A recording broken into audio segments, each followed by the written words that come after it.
So in order to get rid of this gray background, we're going to actually create a new view output, okay? Because we could use, if we come down here, we could, maybe have a look at wireframe, doesn't really change it. We could go rendered. Rendered is actually pretty good, but I want you to create a new view output because this is going to become important when we get into maybe a little bit more fast-paced, iterative processes here, okay? So we're actually going to create a new shaded version here. So let's just click on that. And the way we're going to do that is we're going to go into display properties, okay? And hit enter. And I'm just going to click on this edit shaded settings before I do anything. And I'm going to click on display modes here, okay? And then you're going to see that it has the list of all the ones that kind of come default. Now, I'm going to create a new one.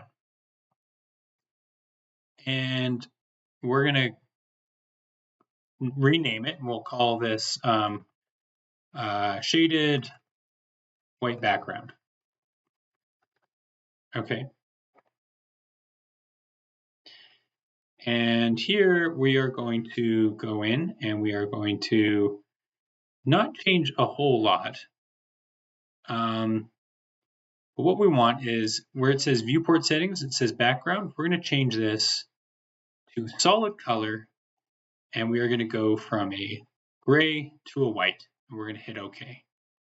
And let's just try that. Let's just click OK. All right, and now we're going to exit out of that. So now when we click on our dropdown, you'll see that we have our new one created here below the ray trace line, because these are all the ones that we've sort of made. And let's click on that. Okay. In this case, I think we want to maybe omit the grid. Okay, so we can go back into our display properties and let's just see where the grid is here. Okay, and you can toggle this on or off. You can, in my case, I will probably toggle off the C-plane axes and the grid for the sake of visual export. Okay, and probably the world icon too for now. Okay.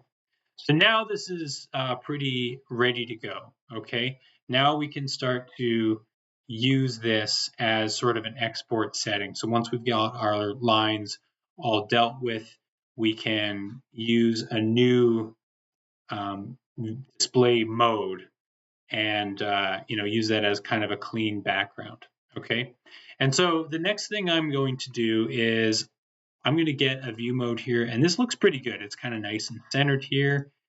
And I'm going to create a new named view. So I've got to make sure that the named views is available, which you go onto this wheel here and you just make sure that this is checked. Okay.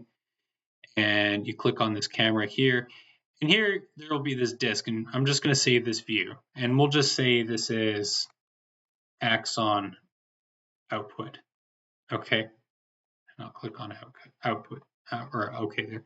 And what this is doing is it's making sure that, if for whatever reason I bumped it out of place, I can always reset my view if I double click on that.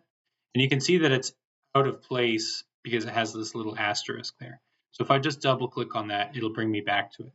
Okay. And that's good if you're modeling something and you want to show a progression. You can set a view and then just double click on that saved view.